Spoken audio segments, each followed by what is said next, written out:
Hello students, today I am going to continue some important topics of the chapter, that is Introduction to Accounting.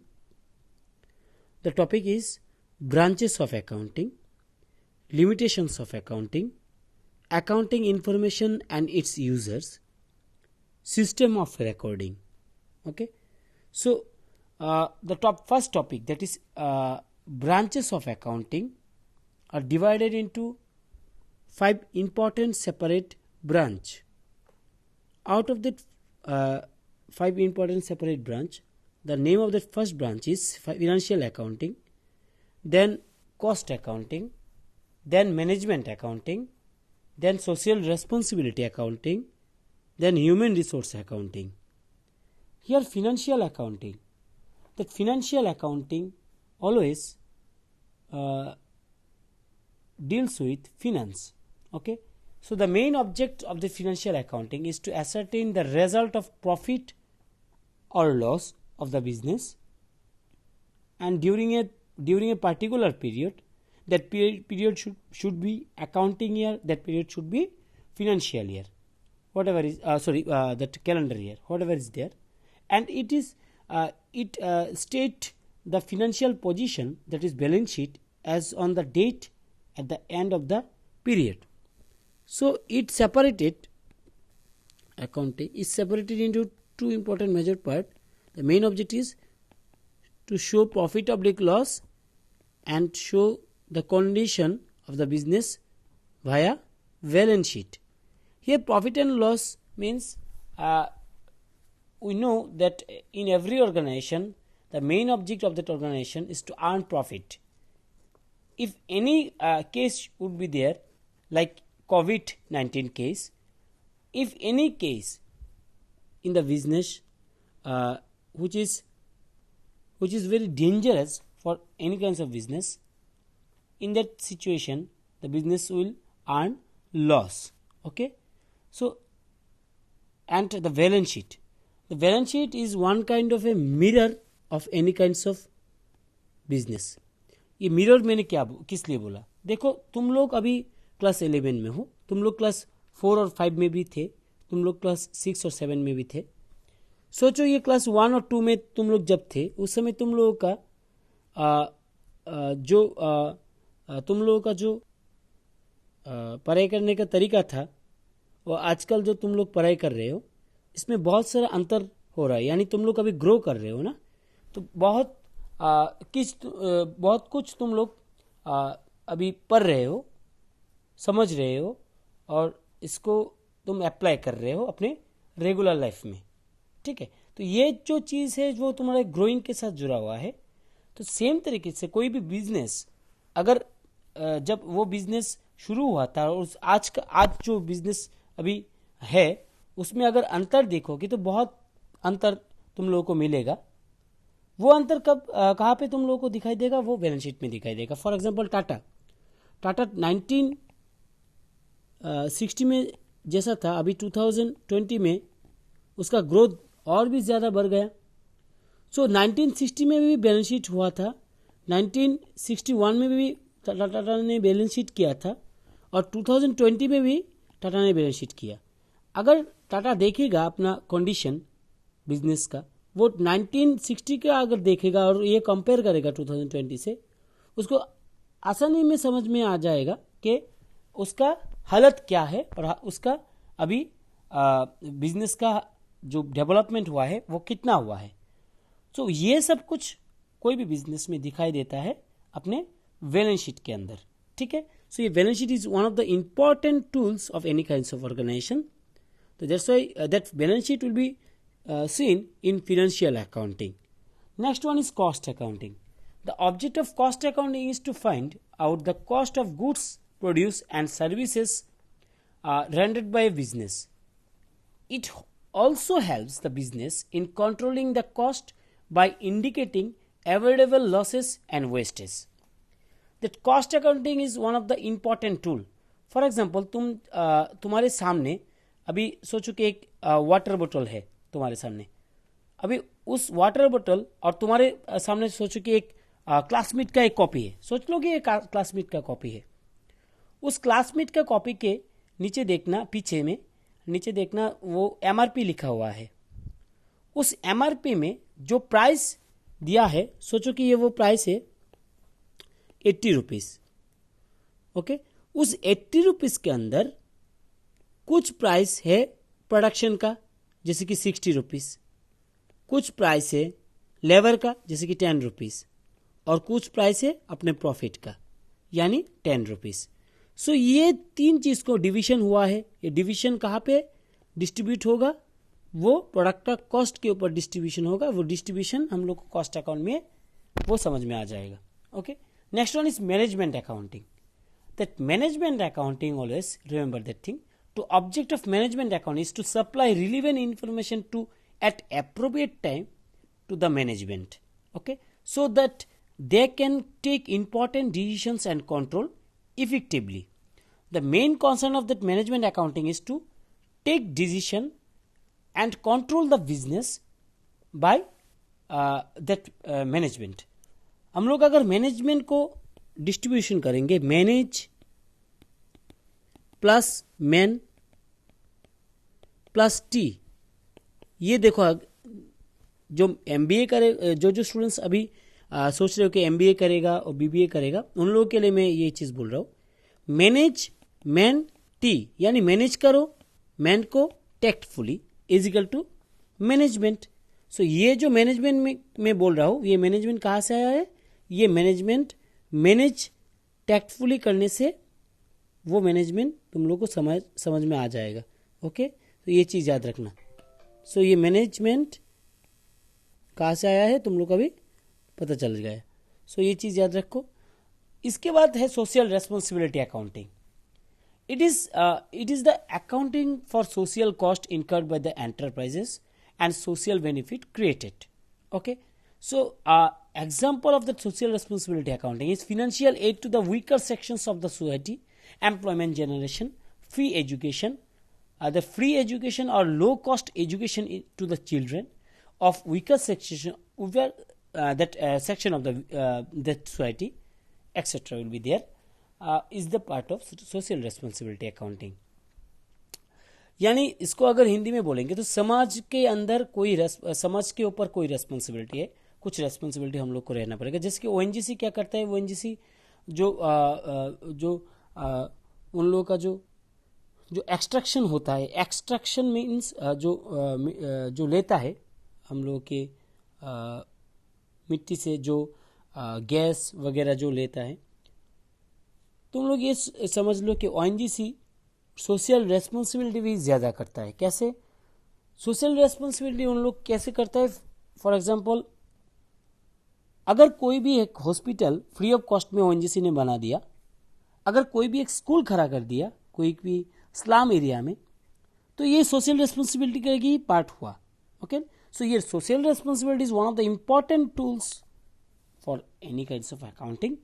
तो ये mandatory accounting है कोई भी organisation का by the law. Next one is human resource accounting. Basically ये human resource क्या है? Human resource यानी ह्यूमन कौन है? हम लोग हैं। और रिसोर्स क्या है? सिंपली हम लोग ही रिसोर्स है कोई भी ऑर्गेनाइजेशन के लिए। अगर हम लोगों का रिसोर्स, हम लोग एक रिसोर्स है, तो ऑब्वियसली हम लोग के ऊपर भी अकाउंटिंग चलता है। कैसे? It aims the identification and reporting of the investment made in human resource of an enterprise. These are not presently accounted for under conventional accounting practices right now, but human resource सोचो कि हम लोग है, तो obviously हम लोग अगर कोई भी ऑर्गेनाइजेशन के, अगर सोचो कि हम लोग एक टाटा के अंदर हम लोग नौकरी कर रहे हैं अभी, तो टाटा क्या सोचेगा? टाटा ये जो सैलरी प्रोवाइड कर रहे हैं हम लोग को, वो सैलरी तो अकाउंटिंग के अंदर घुसेगा ही। तो human resource accounting is one of the important tools of financial accounting, or sorry, of a branch of accounting. Okay, so ये याद रखना। Now हम लोग अभी बात करेंगे, ये हो गया है एक नंबर का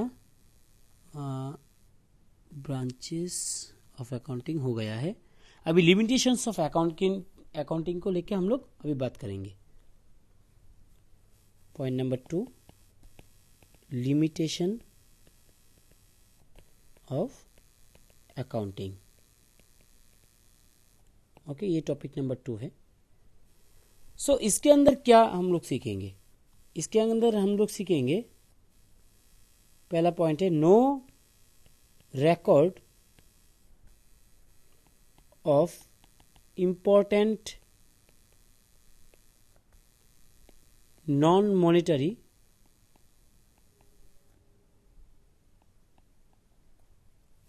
information। ओके, इसके बाद है विंडो ड्रेसिंग।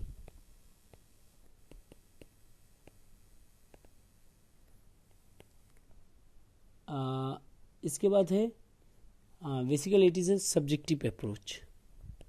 ये 3 पॉइंट को ही याद रखो तो ही हो जाएगा। देखो, no record of important non monetary informations. हम लोग जानते हैं कि कोई भी अकाउंटिंग में कोई भी इंफॉर्मेशन अगर मॉनिटरी टर्म्स का होगा तो ये हम लोग अकाउंटिंग में ऐड करेंगे। Here monetary terms means rupees involve होना चाहिए। दैट रुपीज इन्वॉल्व मीन्स पैसा इन्वॉल्व होना चाहिए। यानी रिजर्व बैंक ऑफ इंडिया का जो पैसा है ना, जो हम लोग को मिलता है 500 रुपीज़, फिर 2000 रुपीज़ हम लोग ये देखते हैं, वो पैसा कोई भी बिजनेस के अंदर इन्वॉल्व होना चाहिए। सोचो कि एक आदमी है जिसका नाम है राम, वो एक टीचर है, ठीक है। वो अपने स्टूडेंट्स को पढ़ा रहा है। ये है बहुत सारे स्टूडेंट्स, 3-4 स्टूडेंट्स। इसमें से ये, इसका नाम है ए, इसका नाम है बी, इसका नाम है सी, इसका नाम है डी। इनमें से ये जो बी है, बी राम का एक ब्रदर है, सगी भाई है। Okay, so A B C D में से सबसे राम सोचो कि 1000 का ट्यूशन फी लेता है, ₹1000 का। ओके, मगर याद रखो सभी से लेगा पैसा, सभी से पैसा लेगा, मगर बी से क्या, अपनी सगी भाई से क्या पैसा लेगा? नहीं लेगा। सो इस जगह में क्या कंडीशन हुआ है? इस जगह में ये रुपीस जो है वो हिट नहीं कर रहा है, यानी रुपीस का कोई भी काम नहीं है इस जगह में। बाकी जगह में रुपीस इन्वॉल्व है, मगर बी के अंदर रुपीस इन्वॉल्व नहीं है। अकाउंटिंग बोल रहा है कि no record of important non monetary information, यानी ये जो बी का जो पैसा नहीं आ रहा है उसको हम लोग नहीं लिखेंगे। ये अकाउंटिंग बोल रहा है। ये अकाउंटिंग का इंफॉर्मेशन के अंदर ये अकाउंटिंग का लिमिटेशन है। लिमिटेशन है किस लिए? बिकॉज अकाउंटिंग बोल रहा है कि कोई भी इंफॉर्मेशन अगर मॉनेटरी टर्म्स होगा तो ही हम लोग लिखेंगे, अगर मॉनेटरी टर्म्स नहीं होगा तो ये हम लोग नहीं लिखेंगे। तो ये एक तरीके से तुम्हारा लिमिटेशन से, मगर अगर नॉर्मल लाइफ में देखेंगे ये सही ही है, ठीक है। Next one is window dressing, is one of the important point जो कॉलेज लाइफ में और जो तुम्हारा मास्टर डिग्री के लाइफ में भी, और एमबीए करो, सीए करो, सीएस करो, जो भी करो, उस समय भी window dressing is one of the important tools. और इंडिया में याद रखो ये विंडो ड्रेसिंग बहुत ही हॉट टॉपिक है, ठीक है। सर ये विंडो ड्रेसिंग क्या है? Basically window dressing is the information given by the accounting is not true and faithful or may be manipulated by the accountants.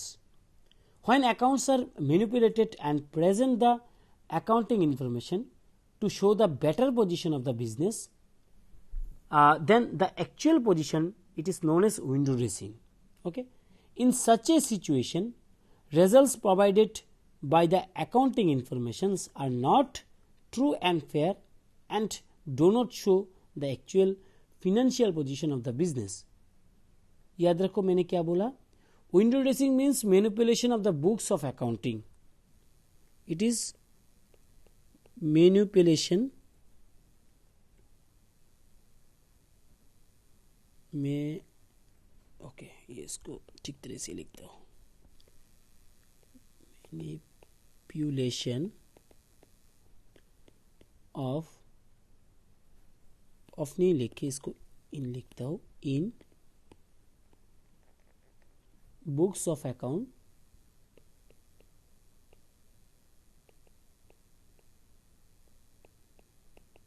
Accounts to show the better position, to show the better position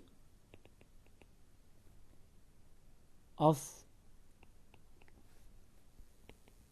the business than its real position. यानी कि business का real position अगर अच्छा नहीं है मगर business दिखा रहा है कि रियल पोजीशन बहुत ही अच्छा है, मतलब बेसिकली ये रियल पोजीशन अच्छा नहीं है, यानी बिजनेस का लॉस चल रहा है मगर बिजनेस दिखा रहा है कि बिजनेस का प्रॉफिट चल रहा है। ये होता है बेसिकली हम लोग का डे टू डे लाइफ में। और बिजनेस बड़ा बड़ा बिजनेस यही करता है, विंडो ड्रेसिंग करता है बिकॉज कस्टमर्स को अट्रैक्ट करने के लिए। ओके, ये विंडो ड्रेसिंग बहुत ही इंपॉर्टेंट टूल्स है कोई भी ऑर्गेनाइजेशन का, कोई भी बिजनेस का। Okay, next one is subjective approaches. Subjective approaches क्या है बेसिकली? देखो, ये subjective approaches means accounting policies of a business units are framed by the accountant according to his own personal judgment and ability. Hence, the accounting results based on the personal judgment make the records only approximate and not authoritative. Yani, accounting policies of a business units framed by the accountant according to his personal judgment and ability. So that's why this is a subjective approach. Accounting तुम्हारे लिए देखो, rules and regulation तो सभी समान होता है मगर तुम्हारा जो चिंता करने का जो नज़रिया है तुम्हारा, वो तुम्हारा एक तरीके का हो सकता है और मेरा एक तरीके का हो सकता है, यानी सेम नहीं हो सकता है, यानी हम लोगों का अलग अलग हो सकता है अकॉर्डिंग टू आवर अलग अलग सिचुएशन। सो ऑब्वियसली सिचुएशन के ऊपर डिपेंड करके हम लोग डिफरेंट डिसीजन ले सकते हैं। तो ये सब्जेक्टिव अप्रोच इसलिए हुआ है क्योंकि डिसीजन मेकिंग प्रोसेसिंग में हर एक आदमी का अकाउंटिंग अप्रोच हर एक समय चेंज हो सकता है। सो ये डिसीजन मेकिंग प्रोसेस में एक इंपॉर्टेंट टूल्स है। Okay, so that's why this is an one kind of limitations. Okay, तो हम लोगों का नेक्स्ट टॉपिक यानी लिमिटेशंस ऑफ अकाउंटिंग में चला गया। इसके बाद है accounting information and its users. तो accounting information and its user is इसको अगर हम लोग लिखेंगे, topic number 3 accounting information and its users, इसको हम लोग दो तरीके से डिवाइड करेंगे। ओके, एक है इंटरनल यूजर्स और एक है एक्सटर्नल यूजर्स। इंटरनल यूजर्स के अंदर हम लोग लिखेंगे proprietors, management,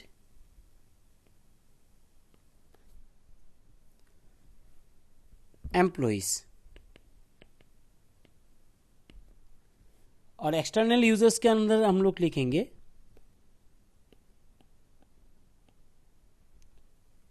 creditors, potential investors,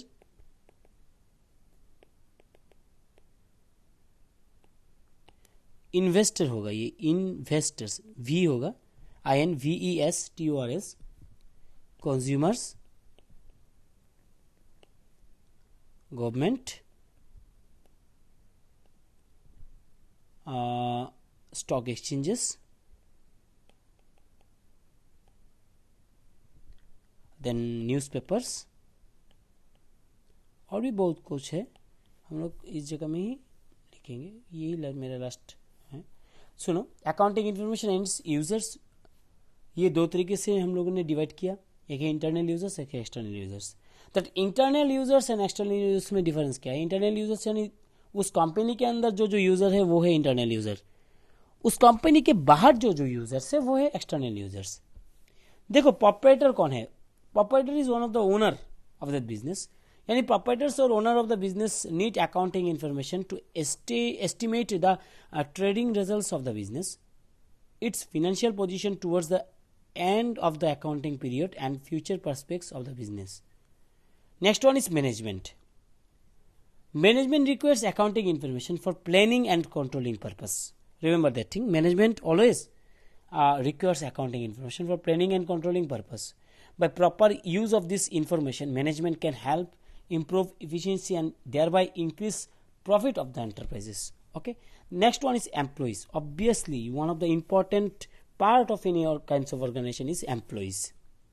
Accounting information provided by the annual accounts help to maintain coordinate relation between the employees and employers. Moreover, good results of the business activities as revealed by the financial records provide a great satisfaction to the employees as their bread and butter depends of their results.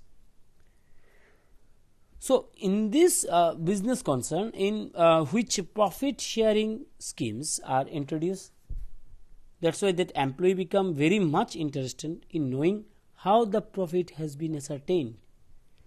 That's why these employees, proprietors, management are the internal users. So they are the main sipahi of any kinds of organizations.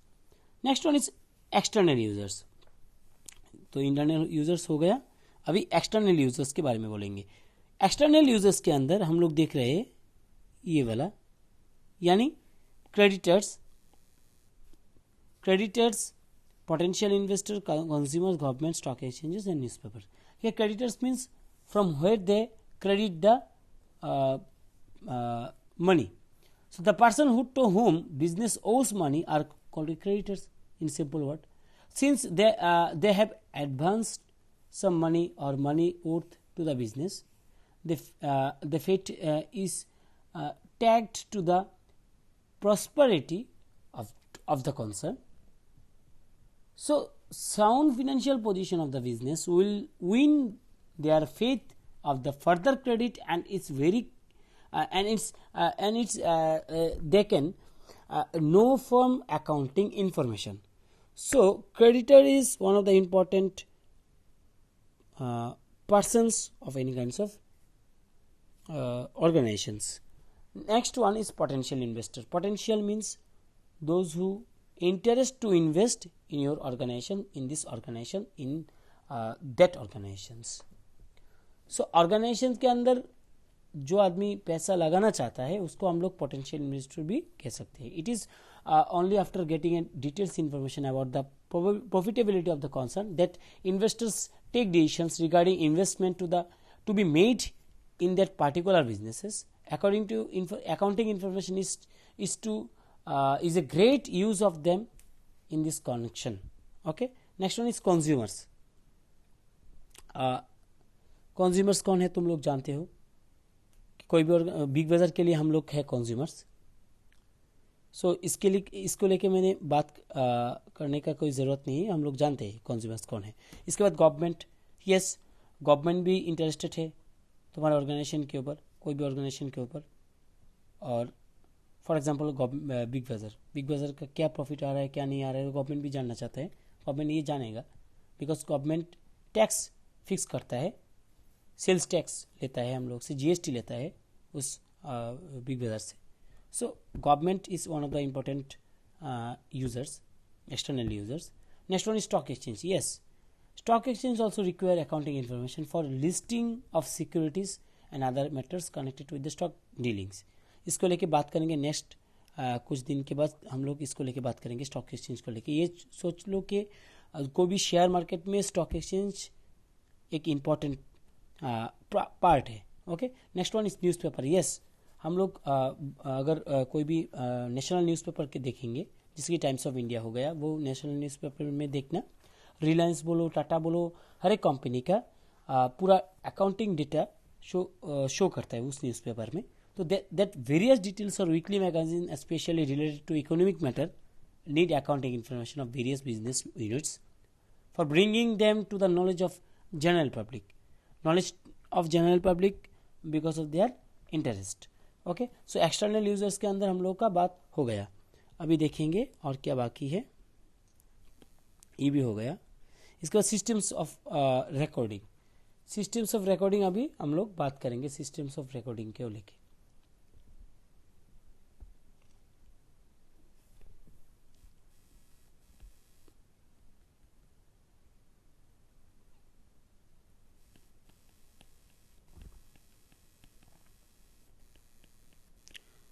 Side by side तुम लोग लिखते रहो. Question directly नहीं आएगा तुम लोग का. जब एग्ज़ाम होगा, एग्ज़ाम कुछ दिन के बाद ही एग्ज़ाम होगा, तो ये क्वेश्चन डायरेक्टली मैं नहीं दूंगा. जो क्लास जैसे चल रहा है अच्छी तरह से देखो, और डायमेंशन, थर्ड डायमेंशन में ये क्वेश्चन को, ये क्लास को देखना, और जो जो तुम लोग लिख रहे हो अच्छी तरह से समझ के लिखना, और रिवाइंड करके देखना. अगर कोई भी टॉपिक को तुम लोग समझ नहीं रहे हो, रिवाइंड करके देखना. अगर कोई भी प्रॉब्लम है तो ये ग्रुप में क्वेश्चन भेज सकते हो. कोई भी क्वेश्चन जो भी है वो भेज सकते हो, मैं आंसर दे दूंगा. ओके. सो अभी जो ये टॉपिक है इसका नाम है तुम्हारा सिस्टम्स ऑफ रिकॉर्डिंग. जो इस सिस्टम्स ऑफ रिकॉर्डिंग के अंदर दो पॉइंट है, इंपॉर्टेंट पॉइंट. एक है सिंगल एंट्री सिस्टम, और दूसरा है तुम्हारा डबल एंट्री सिस्टम. ओके. ये सिंगल एंट्री सिस्टम और एक है double entry system. Single entry system क्या है? This system ignores the to full aspects of each transaction. ये लिख लो, सिंगल एंट्री सिस्टम. ओके. सो हम लोग लिखेंगे क्या? This system ignores the twofold aspects of each transaction as done in double entry system.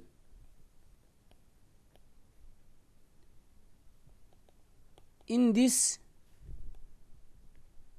system, only cash and personal accounts को हम लोग ऐसे लिखेंगे, accounts are maintained.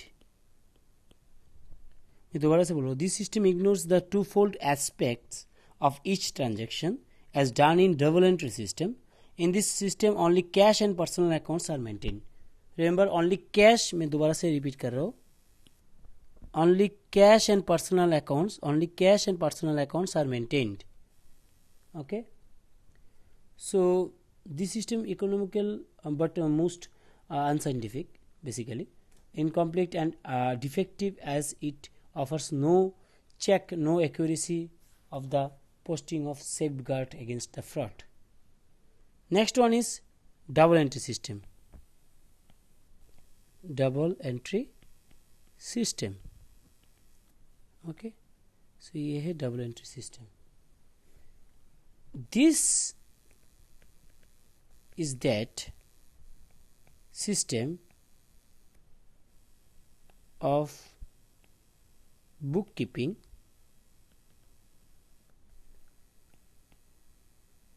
under which every business transaction is recorded at two places.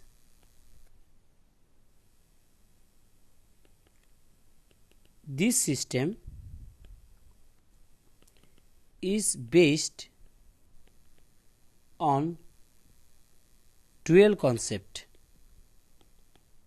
Okay. So what is the dual concept? The dual concept is, for every debit, okay, there is a credit. I repeat, for every debit there is a credit. Means debit के लिए credit होना पड़ेगा। ये debit और credit क्या है, ये कौन है, ये किसी का नाम है, ये क्या है?